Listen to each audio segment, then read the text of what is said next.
Hi, I'm ilabasmati, and today the topic is the more Bauhaus. This title is because I have been talking about Bauhaus in Spanish several times, but in English is the first. Um, I hope that July. Well, I begin with a sentence of Walter Gropius. The ultimate goal of all plastic activity is architecture.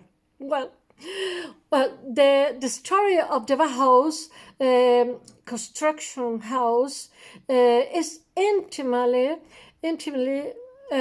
linked to the person of the first director, that is Walter Gropius. The other day I was talking about him, but it's the second time of his life when he go to North America. But now Walter Gropius has finished the First World War like soldier, and he began a school, an incredible school that is in the history. Well, Walter Gropius, who fused various or several ideas related to the reform of artistic learning, in which architecture will play a primary role.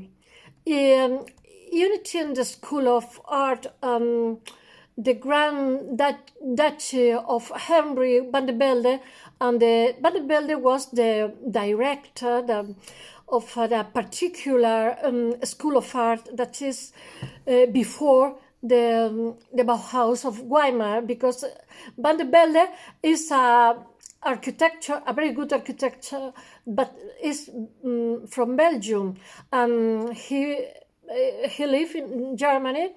He participated in the Verbund of Cologne, but when at the several days begin the First World War, then it's necessary to come back to his country because he's an enemy of Germany.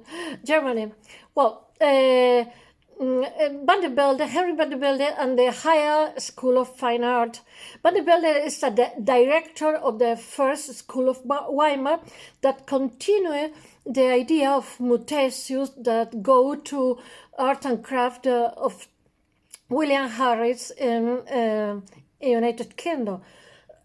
Well, Walter Gropius founded in 1919 a unitary school of art that is designated with the name of Bauhaus.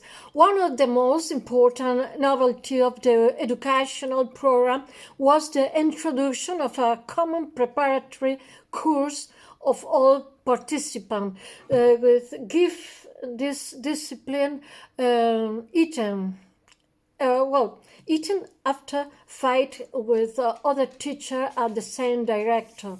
Well, it was developed and directed until 1923.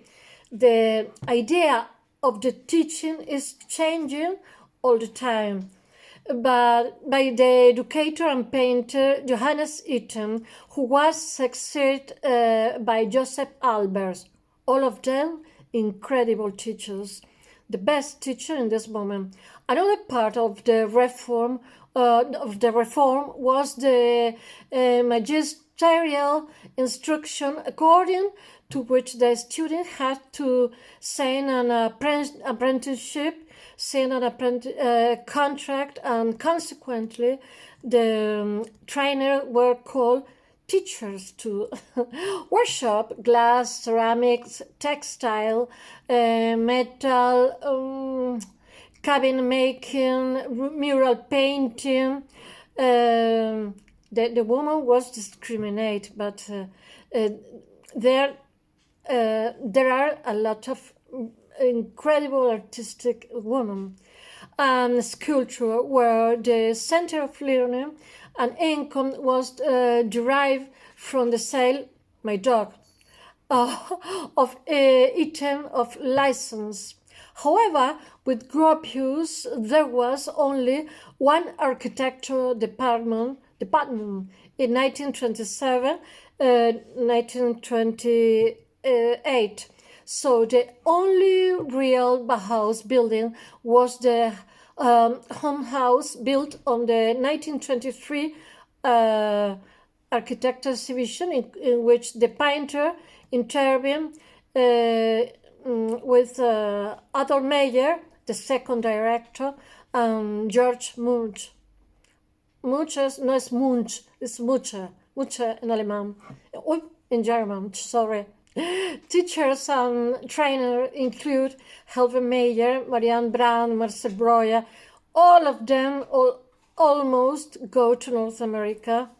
And when the National Socialists came to the power, the Nazis, Lionel Feininger, Paul Klee, Vasily Kandinsky, Laszlo Moholy-Nagy, that they founded the Black Mountain, Oskar Schlemmer, and Gustav Salt.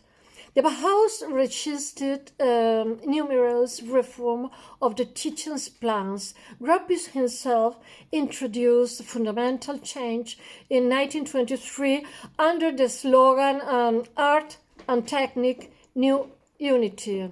In 1925, the Bauhaus moved to the new building in the south. Walter Gropius is the architect of the south, defining his image and designed by Gropius and his collaborator Adolf Meyer. In 1928, Hans Meyer succeeded Gropius as a consequence of political criticism. Rejecting the formalist conception of the project, he introduced principles inspired by the needs of the people, which ended up discrediting him as a Marxist and causing his downfall. The last director of the Bauhaus from 1913 was Ludwig Mies van der Rohe, who, after the closure decree in 1932 by National Socialism, kept it for a year in Berlin as a private institute. Well, thanks so much for all. I hope that you like, and I wait you tomorrow. Bye.